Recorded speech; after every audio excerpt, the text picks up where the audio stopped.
I never planned on falling in love with my brother's fiancée. Even writing those words makes me feel like I need to defend myself, but trust me, the situation wasn't as simple as it sounds. Growing up, my brother, Noah, was the star child of our family. He got perfect grades, excelled in sports, and managed to charm nearly everyone who crossed his path. Meanwhile, I was the perpetual runner-up, always overshadowed by his success. Of course, I loved Noah. We had our fair share of fights, but I always looked up to him because he was everything I wasn't. Then, about 6 years ago, he announced his engagement to Anna, who I'd met only a handful of times but who made a memorable impression. She was sweet, soft-spoken, and devoted to Noah in ways that seemed almost storybook perfect. So when I learned she had feelings for me, it turned my entire world upside down. I didn't even know she cared about me at all, let alone in that way.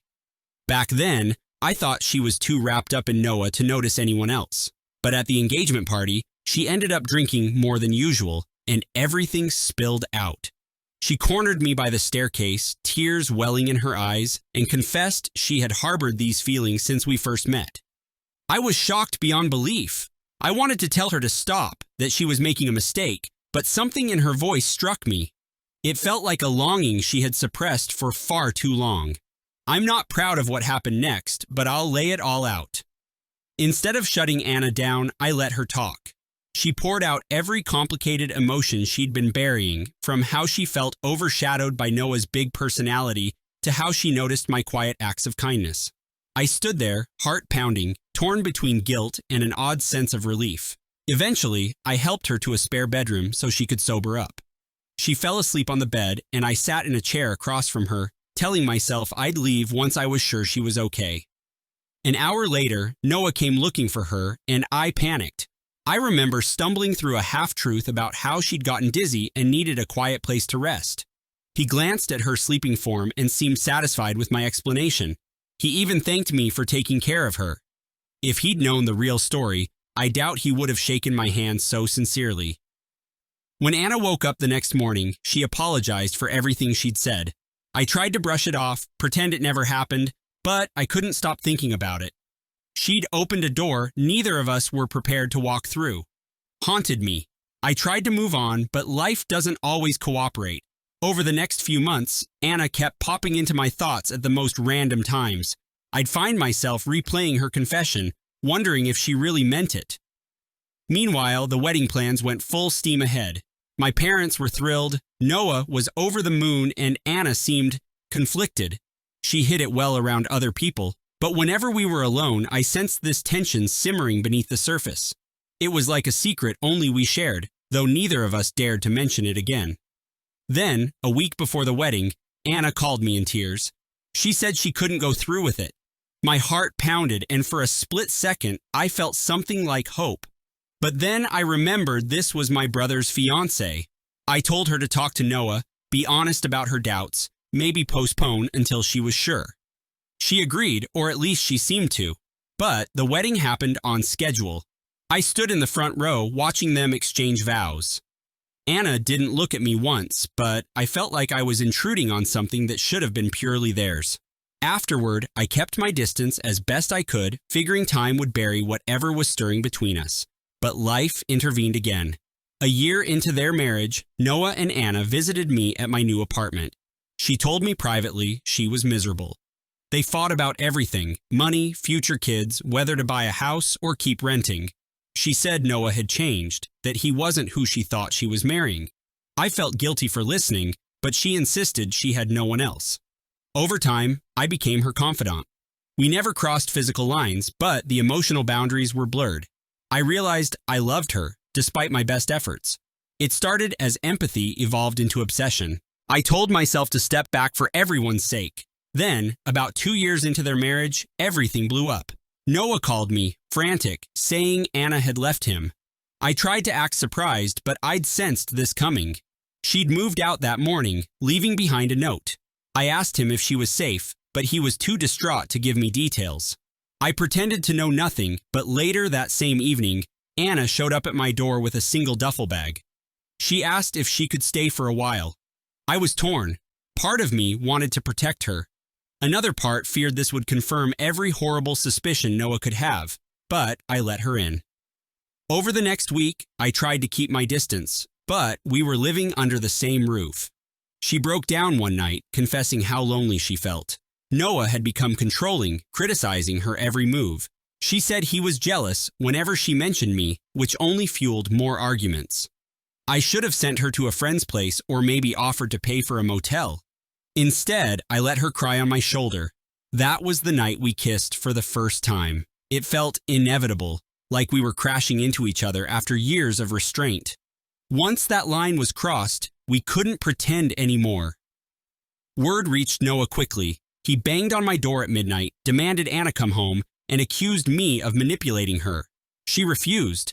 I warned him I'd call the police. He spat threats I'd never imagined, then stormed off. That was our last face-to-face for years. She filed for divorce soon after, and we dated once the dust settled. I thought that was the end. For a long time, it was. Anna and I found a quiet rhythm, free from drama. We built a life that felt stable enough. Fast forward 3 years. Anna and I had a small wedding ceremony with just a few close friends. My parents refused to attend, siding with Noah. They claimed I had betrayed my brother, ignoring that Anna made her own choices. I resented them for that, but I tried not to dwell on it. Anna and I were happy, and I was determined to focus on that. We had our share of challenges, but none of it compared to the chaos that used to define our relationship. She started her own business, I got promoted at work, and we moved into a bigger place.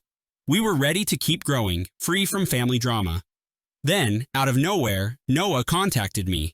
His tone was eerily friendly at first, like he'd put the past behind him. He congratulated me on my new life, asked how Anna was doing. I was cautious, but tried to be civil. A week later, he asked to meet in person. I agreed, hoping we could finally have closure. We met at a cafe, and at first, everything seemed surprisingly normal. We even reminisced about childhood memories, the good times before all this conflict. Then he dropped the bomb.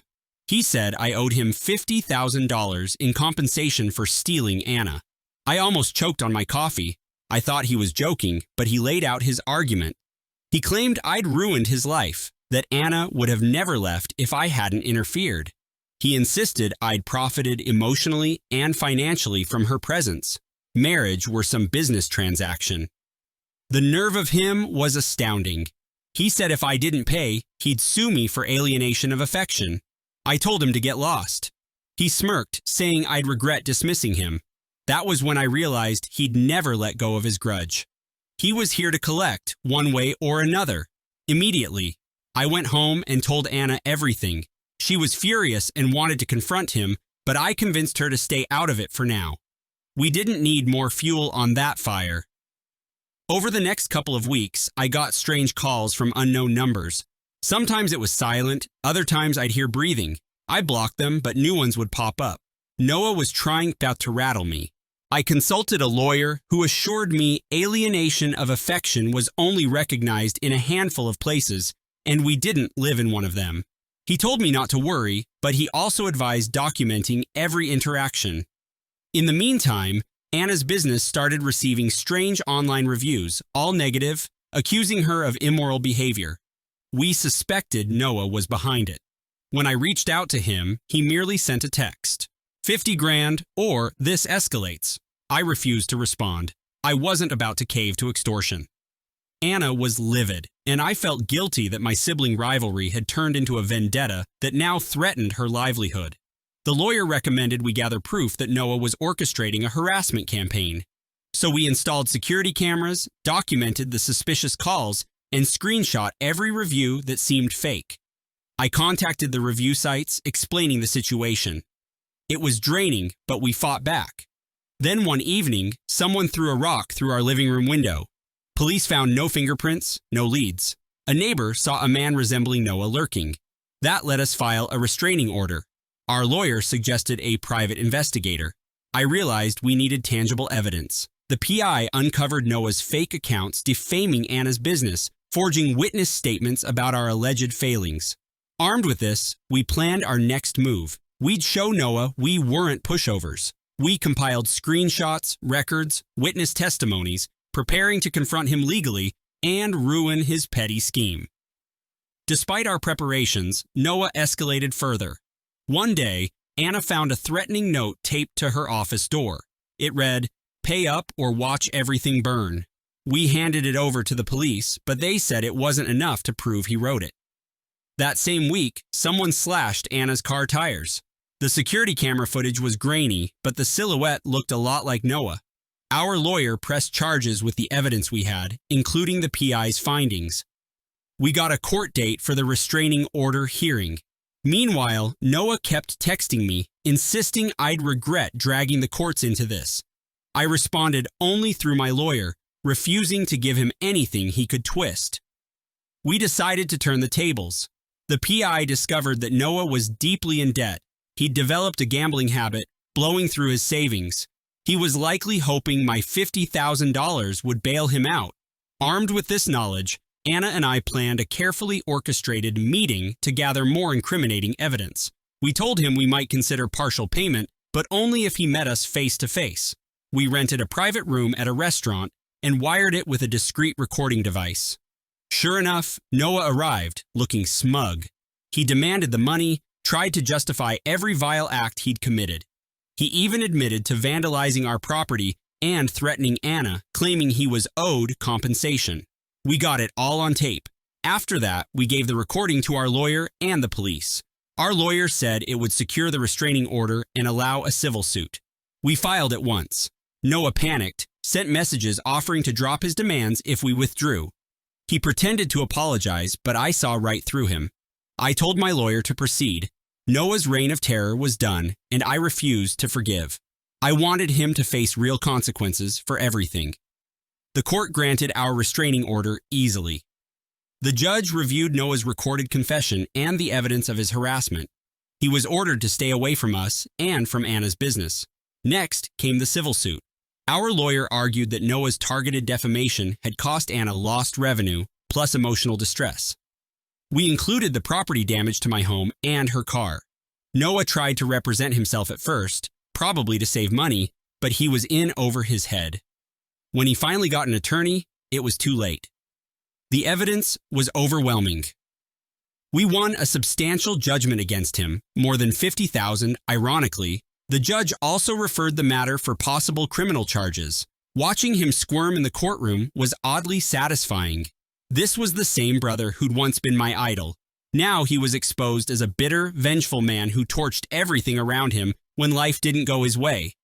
My parents tried to intervene, calling to guilt-trip me about destroying Noah. I told them they'd chosen their side long ago. I had no sympathy left. Anna stood by me the entire time, and I felt vindicated. For once, I wasn't the overshadowed sibling. I was the one standing up for myself, for Anna, and for the life we'd built. Noah ended up owing us a sum that dwarfed what he'd originally demanded. Since he lacked the funds, the court set up a payment plan, garnishing his wages. Anna and I didn't celebrate lavishly. We simply felt a weight lift, knowing he couldn't threaten us anymore. Criminal charges loomed over him too, though I'm not certain how that ultimately played out. I do know he left town soon after, probably to escape the shame. Whether my parents followed him or not, I have no idea. I haven't spoken to them since that final trial. I'm not sure I ever will. We won. Sometimes I catch myself remembering the early days. I wonder if this could have been avoided if Anna had told Noah about her doubts before the wedding, or if I'd confronted my feelings sooner. But regret is pointless. In the end, we're together, and we fought hard for our peace. I'm sharing this now because some people think you have to forgive to move on. I disagree. Forgiveness might be noble, but sometimes justice feels a whole lot better. Noah chose his path. He tried to bleed us dry, so we bled him right back in court. I won't apologize for that. He betrayed me by demanding money for a person he never truly loved. I didn't owe him anything then, and I owe him even less now. I stand by every decision I made once he started threatening us. Maybe it sounds cold, but there's a limit to how far you can push someone before they push back. I didn't rub salt in his wounds needlessly, but I didn't let him off easy either. If that makes me ruthless, so be it. The day we left the courthouse with that judgment in our favor, Anna squeezed my hand so tightly it hurt. She whispered that she finally felt safe, that she knew, no matter what, I wouldn't let anyone harm our life again. I told her I'd never let us fall prey to his bullying. We'd earned our tranquility. Looking back, I feel no remorse. He made his choices, and I made mine. If he thought extortion would work, he learned otherwise. I didn't forgive, and I never will. He never deserved it. Some bridges must stay burned. Anna and I remain strong, our bond forged by trials that almost broke us. Sometimes, justice sets you free. I chose revenge, and I don't regret it. Noah sealed his fate. He demanded payment for a stolen heart. And that's the story of how my brother tried to charge me $50,000 for stealing his fiancée, only to end up paying far more in the end. I don't tell it to boast, but to show that sometimes you have to fight fire with fire. Noah always believed he could intimidate or guilt me into submission, but I stood my ground.